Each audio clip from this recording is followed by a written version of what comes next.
പിതാവിന്റെയും പുത്രന്റെയും പരിശുദ്ധാത്മാവിന്റെയും നാമത്തിൽ ആമേൻ. എന്റെ പ്രിയപ്പെട്ടവരെ, ജൂൺ 24 ബുധനാഴ്ച. അമ്മേ പരിശുദ്ധ അമ്മേ, അമ്മേ പരിശുദ്ധ ദൈവമാതാവേ, കൃപാസനത്തിലൂടെ ഞങ്ങളുടെ ദേശത്തിനും അമ്മ മധ്യസ്ഥം തേടി തന്ന എല്ലാ അനുഗ്രഹങ്ങൾക്കും കൃപകൾക്കും ഞങ്ങളിപ്പോൾ ഹൃദയം നിറഞ്ഞ നന്ദി പറയുന്നു. അമ്മേ പരിശുദ്ധമ്മേ ദൈവമാതാവേ, 2004 ഡിസംബർ 7 ഉച്ചകഴിഞ്ഞ് 2:30 കൃപാസനത്തിൽ സംഭവിച്ച അമ്മയുടെ പ്രത്യക്ഷപ്പെടലിനെ കുറിച്ച് തിരുസഭയ്ക്ക് സമർപ്പിച്ചിരിക്കുന്ന പഠനരേഖകളുടെ സഭാത്മകമായ പഠനം ആരംഭിക്കുവാൻ ഞങ്ങൾ പ്രാർത്ഥിക്കുന്നു. അമ്മേ പരിശുദ്ധമേ, ഭൂസ്വർലോകങ്ങളുടെ രാജ്ഞിയായ അങ്ങേയ്ക്ക് ഭൗമ സംരക്ഷണത്തിനായി പ്രപഞ്ചപ്രകൃതിയെ തന്നെ തിരുസഭ പ്രതിഷ്ഠിക്കുവാൻ ഈ പ്രത്യക്ഷീകരണം വഴി ഇടയാക്കണമേ. പരിശുദ്ധമേ, ജപമാല മാതാവേ, സകല കൃപാസനം പ്രാർത്ഥനയോടും ചേർത്ത് ഞങ്ങളിപ്പോൾ പ്രാർത്ഥിക്കുന്ന ഈ കുടുംബത്തിന്റെ പ്രത്യേക നിയോഗം പറ മക്കളെ.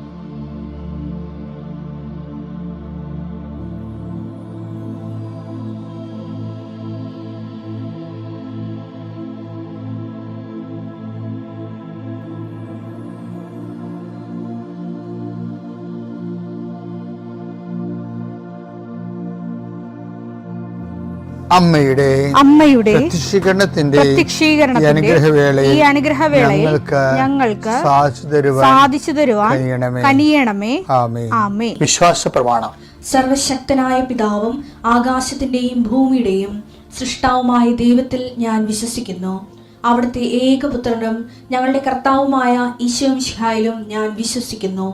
ഈ പുത്രൻ പരിശുദ്ധാത്മാവിനാൽ ഗർഭസ്ഥനായി കന്യകാമറിയത്തിൽ നിന്ന് പിറന്ന് പൊന്തിയോസ് പീലാത്തോസിന്റെ കാലത്ത് പീഡകൾ സഹിച്ച് കുരിശിൽ തറയ്ക്കപ്പെട്ട് മരിച്ച് അടക്കപ്പെട്ട് പാതാളങ്ങളിൽ ഇറങ്ങി മരിച്ചവരുടെ ഇടയിൽ നിന്ന് 3-ാം നാൾ ഉയർത്ത് സ്വർഗത്തിലേക്ക് എഴുന്നള്ളി സർവശക്തിയുള്ള പിതാവായ ദൈവത്തിന്റെ വലതുഭാഗത്തിരിക്കുന്നു. അവിടെ നിന്ന് ജീവിക്കുന്നവരെയും മരിച്ചവരെയും വിധിക്കുവാൻ വരുമെന്നും ഞാൻ വിശ്വസിക്കുന്നു. പരിശുദ്ധാത്മാവിലും ഞാൻ വിശ്വസിക്കുന്നു. വിശുദ്ധ കത്തോലിക്കാ സഭയിലും പുണ്യവാന്മാരുടെ ഐക്യത്തിലും പാപങ്ങളുടെ മോചനത്തിലും ശരീരത്തിന്റെ ഉയർപ്പിലും നിത്യമായ ജീവിതത്തിലും ഞാൻ വിശ്വസിക്കുന്നു. ആമേൻ. സ്വർഗ്ഗസ്ഥനായ ഞങ്ങളുടെ പിതാവേ, അങ്ങയുടെ നാമം പൂജിതമാകണമേ. അങ്ങയുടെ രാജ്യം വരണമേ. അങ്ങയുടെ തിരുമനസ് സ്വർഗത്തിലെ പോലെ ഭൂമിയിലും ആകണമേ. അന്നു വേണ്ടുന്ന ആഹാരം ഇന്ന് ഞങ്ങൾക്ക് തരണമേ. ഞങ്ങളോട് തെറ്റ് ചെയ്യുന്നവരോട് ഞങ്ങൾ ക്ഷമിക്കുന്നത് പോലെ ഞങ്ങളുടെ തെറ്റുകൾ ഞങ്ങളോടും ക്ഷമിക്കണമേ.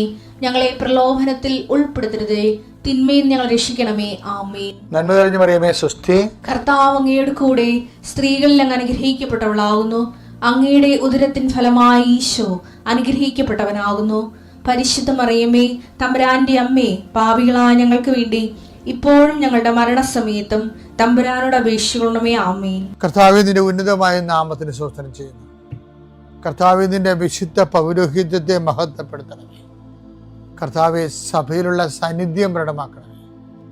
40 വർഷം ഞാൻ അർപ്പിച്ച കൃപാനയുടെ യോഗ്യതയാൽ കൃപാസ്ഥാനത്താറെ ജീവനോടെ പ്രത്യക്ഷപ്പെട്ട പരിശുദ്ധ അമ്മയുടെ മാധ്യസ്ഥത്തിലെ ഞാൻ മക്കളെ ആശീർവദിക്കുന്നു. ഈശോയെ, എവിടെയെങ്കിലും യാത്ര ചെയ്യുന്ന മുമ്പ് ഇതൊന്ന് കൂടിയിട്ട് പോണവരുണ്ട്. ഈശോയെ, അവർ മക്കളുടെ ഇന്നത്തെ മുഴുവൻ യാത്രകൾ ഞാൻ അങ്ങേക്ക് ഏൽപ്പിക്കുന്നു.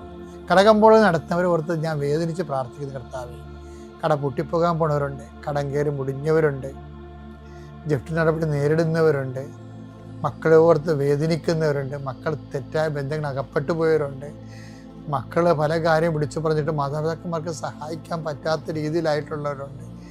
എന്ത് ചെയ്യുന്നറിയാൻ പാടില്ല, നട്ടം ചെയ്യുന്നവരുണ്ട്, കേസകപ്പെട്ടവരുണ്ട്, പിരിഞ്ഞ് താമസിക്കുന്നവരുണ്ട്, ഐക്യപ്പെട്ട് ജീവിക്കാൻ ആഗ്രഹിക്കുന്നവരുണ്ട്. കർത്താവ്, അവരെല്ലാം എൻ്റെ കർത്താവിൻ്റെ ഉന്നതമായ നാമത്തിൽ, സഭയുടെ അധികാരത്തിൽ, കുരിശിൻ്റെ അടയാളത്തിൽ ദൈവശക്തിയായി ഞാൻ ആശീർവദിക്കുന്നു. കർത്താവെ, മക്കളില്ലാത്തവരുടെ സങ്കടം നീ കാണുന്ന കർത്താവെ, പിരിഞ്ഞു താമസിക്കുന്നവരുടെ, ഒറ്റപ്പെട്ട് ജീവിക്കുന്നവരുടെയും കർത്താവെ, പലരെയും വിളിച്ചുകൊണ്ട് പോകേണ്ടി വരും കർത്താവെ. അവരെ വിളിച്ചുകൊണ്ട് പോകാൻ ഇടയാക്കണേ ഈശോയെ. അവർ ജീവിത പങ്കാളി അവരെ നിരാകരിച്ച ജീവിത പങ്കാളികൾക്ക് മനസ്സാന്തം ഉണ്ടായി അവരെ ഒന്ന് വിളിച്ചുകൊണ്ട് പോകാനോ ഫോൺ വിളിക്കാനോ കർത്താവെ ഇടയാക്കണമെന്ന് പ്രാർത്ഥിക്കുന്നു. ഈശോ, ഒന്നും അസാധ്യമില്ലാത്തവനെ, അങ്ങനെ ഒരു നിമിഷത്തെ അഭിഷേകം കിട്ടിയാൽ അങ്ങയുടെ മക്കളെല്ലാം ഐക്യപ്പെട്ട് സ്നേഹപ്പെട്ടുള്ള ഈശോയെ, ഏതെല്ലാം മേഖലകളിലാണ് നിങ്ങൾ വിഷമിക്കുന്നത്, ഏതെല്ലാം വ്യക്തികളെ ഓർത്താണ് നിങ്ങൾ സങ്കടപ്പെടുന്നത്, ഏതെല്ലാം വിഷയം ഓർത്താണ് നിങ്ങൾ സംഭ്രമിക്കപ്പെടുന്നത്, ഭയപ്പെടേണ്ട, ഞാൻ നിൻ്റെ കൂടെ ഉണ്ടാകുന്ന അളിച്ചത് കർത്താവ് ഈ കുരിശിൻ്റെ ശക്തിയാൽ, എൻ്റെ പൗരോഹിത്യത്തെ 40 വർഷത്തെ കർത്താവിൻ്റെ ശുശ്രൂഷയുടെ യോഗ്യതയാൽ, സർവോപരി കൃപാസനത്താറ് ജീവനുടെ പ്രത്യക്ഷ മാതാവിൻ്റെ മധ്യസ്ഥ നടന്ന ലക്ഷക്കണക്കിന് പ്രാർത്ഥനകളുടെ ശക്തിയാൽ, പിതാവിൻ്റെ പുത്രൻ്റെ പരിശുദ്ധാമത്തിൽ നിങ്ങളുടെ ഇന്നത്തെ ദിവസത്തെ ഈശോ തലങ്ങും വിലങ്ങും ആശീർവദിക്കട്ടെ. എൻ്റെ പ്രിയപ്പെട്ടവരെ, ഞാൻ നേരത്തെ നിങ്ങളോട് പറഞ്ഞിട്ടുണ്ടോ എന്ന് ഓർക്കണില്ല, എന്നാലും കേൾക്കാത്തവരുണ്ടാവും. ഒരു മരിയൻ ഡിവോഷൻ അല്ലെങ്കിൽ മരിയൻ ഡിവോട്ടി, മാതാവിൻ്റെ വത്സല ഭക്തൻ അല്ലെങ്കിൽ ഭക്ത, ഹെവി ഡ്യൂട്ടി ആയിട്ടുള്ള കാര്യങ്ങൾ നമ്മുടെ ജീവിതത്തിൽ വരുമ്പോൾ അത് നമ്മൾ ചെയ്യേണ്ട കാര്യമാണ്. അത് വിജയിക്കാൻ സാധ്യത ഉണ്ടെങ്കിൽ അമ്മ നമ്മളെ കൊണ്ടത് ചെയ്യിക്കും. ഞാൻ എന്താ പറയണമെന്നറിയാമോ? ഇനി അമ്പലപ്പുഴ പള്ളിയിൽ പണ്ട് വികാരിയായിരുന്ന കാര്യം ഇടയ്ക്ക് നിങ്ങളോട് പറയാറുണ്ട്. അവിടെ ചെന്നപ്പോൾ ഉണ്ടായിരുന്ന ഒരനുഭവം എന്ന് പറയുന്നത്, അവിടെ അമ്പലപ്പുഴ നമ്മൾക്ക് വീട്ടുകാരൊക്കെ കുറവാണ്. അപ്പം അതുകൊണ്ട് പാവത്തുങ്ങൾക്കെല്ലാം വീട് വെച്ച് കൊടുക്കുന്നൊരു പ്രോജക്റ്റ് ഈ പീറ്റർ പിതാവിൻ്റെ കാലത്ത് ചെയ്തതാണ്. ഒരു 2 ഏക്കർ സ്ഥലം അവിടെ വാങ്ങിച്ച് അവിടെ 42 വീടുകൾ ചെയ്ത് വീടില്ലാത്തവർക്ക് ഒരു പുനരധിവാസ പദ്ധതി. അപ്പം അന്നിരുന്ന ആൾക്കാർ, ഉപദേശകർ, ഇങ്ങനെ കൺസൾട്ടേറ്റീവ് ബോഡി ഉണ്ടാവുമല്ലോ, അത് പറഞ്ഞ് ഇവരുടെ പേരിലിത് കൊടുത്താൽ ഇവർ വിറ്റുകൊണ്ട് പോകുമെന്ന് പറഞ്ഞു. അതുകൊണ്ട് പിതാവ് ആരുടെയും പേരിൽ കൊടുത്തില്ല. കാരണം വീടില്ലാത്തത് കൊണ്ട് അവർക്ക് വീട് സ്ഥലവുമായി, പക്ഷെ അവരുടെ പേരിൽ കൊടുത്തില്ല. കാര്യം അവർക്ക് ഗവൺമെൻറ് ആനുകൂല്യങ്ങളൊന്നും കിട്ടണില്ല. കാരണം വീട് സ്ഥലം അവരുടെ പേരിലല്ലല്ലോ. അപ്പോൾ അവിടെ സെപ്റ്റ് ടാങ്ക് പോലും നന്നാക്കാനുള്ള വല്ല പ്രോജക്റ്റൊക്കെ വന്നാലും പഞ്ചായത്തിൽ നിന്ന് തള്ളിപ്പോവും. വീട് അവിടെ പേരിലല്ലെന്ന് പറയും. കൊടുക്കാൻ താല്പര്യമില്ലെങ്കിൽ പിന്നെ ഈ നിയമം എടുത്ത് അവരെ ഒഴിവാക്കണമെന്നാണ് കാണുന്നത്. കാര്യം അവർ പലരും ആ നാട്ടുകാരല്ലല്ലോ, പുറത്തുനിന്ന് വന്ന് താമസിക്കുന്നവരാണ്. അപ്പം അങ്ങനെ ഒരു വിഷയമാണ്. ഇപ്പം ഇവർക്ക് കൊടുക്കാതിരിക്കാനും പറ്റത്തില്ല, കൊടുക്കാനും പറ്റത്തില്ല. അങ്ങനെ ഈ 16 കൊല്ലം ഒരു കീറാമുട്ടി പോലെ കിടക്കേണ്ട സംഭവം. എനിക്ക് തോന്നിയത്, അപ്പം അന്ന് ഈ സാഹിത്യ അക്കാഡമിയിലൊക്കെ പഠിക്കണ കാലമാണ്. ഗവൺമെൻറ് എനിക്ക് സീനിയർ ഫെലോഷിപ്പ് തന്നിട്ട് അതിൻ്റെ പ്രോജക്റ്റ് ചെയ്യാൻ വേണ്ടി കേരള സാഹിത്യ അക്കാഡമി പഠിക്കുക. അപ്പം അമ്പലപ്പുഴയിൽ നിന്ന് പോയി വരാൻ എളുപ്പമായിരുന്നു.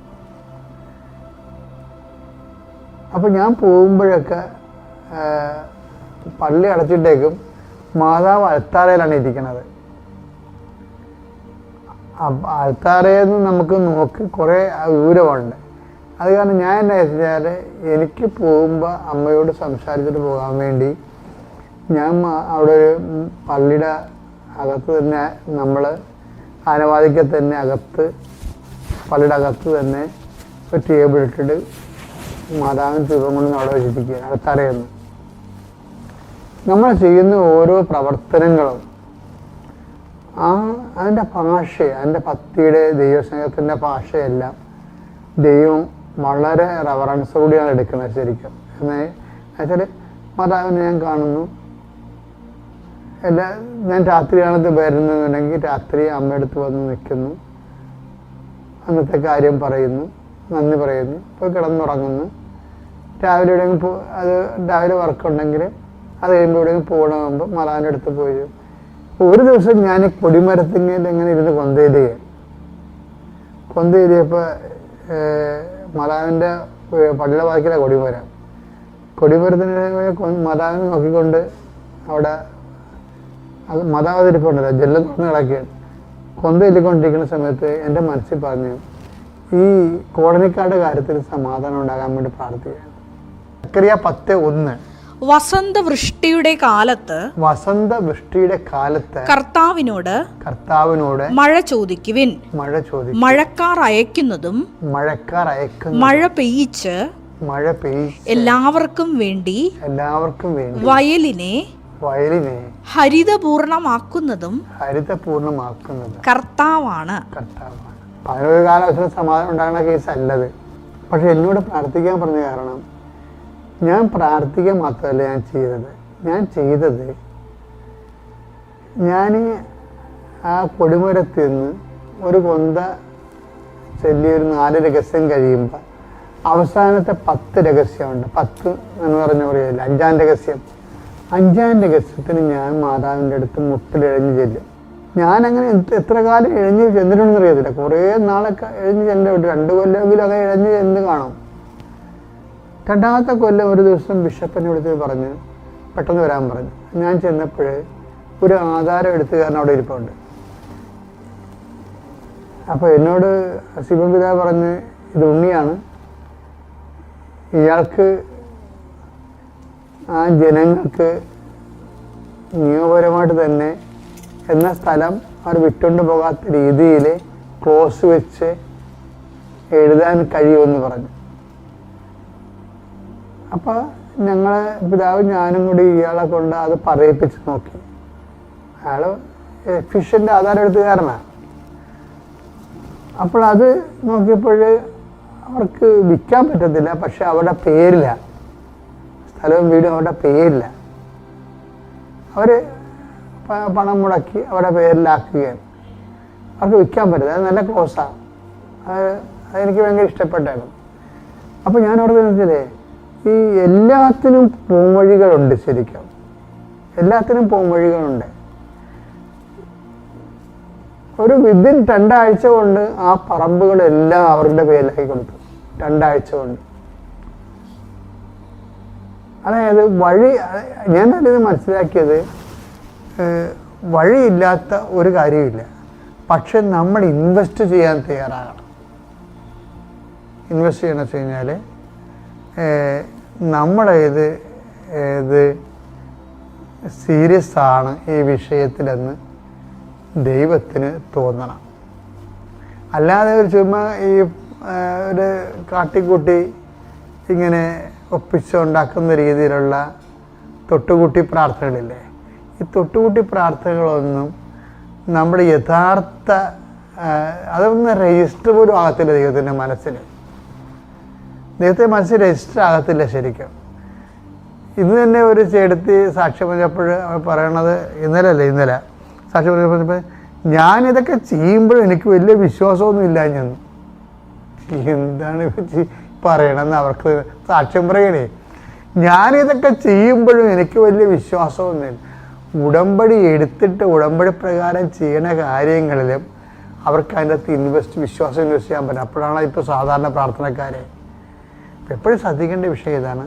നമ്മൾ ചെയ്യുന്ന കാര്യങ്ങൾ ദൈവം അംഗീകരിക്കാൻ വേണ്ടി മാത്രം സത്യസന്ധവും അർപ്പണ മനോഭാവം ഉണ്ടാകണം. എന്നാൽ പിന്നെ ഏത് ഊരാ കൊടുക്കുകയാണെങ്കിലും മാതാവ് അഴിച്ച് കയ്യിൽ തരും. പിതാവിൻ്റെയും പുത്രൻ്റെയും പരിശുദ്ധാത്മാവിൻ്റെയും നാമം.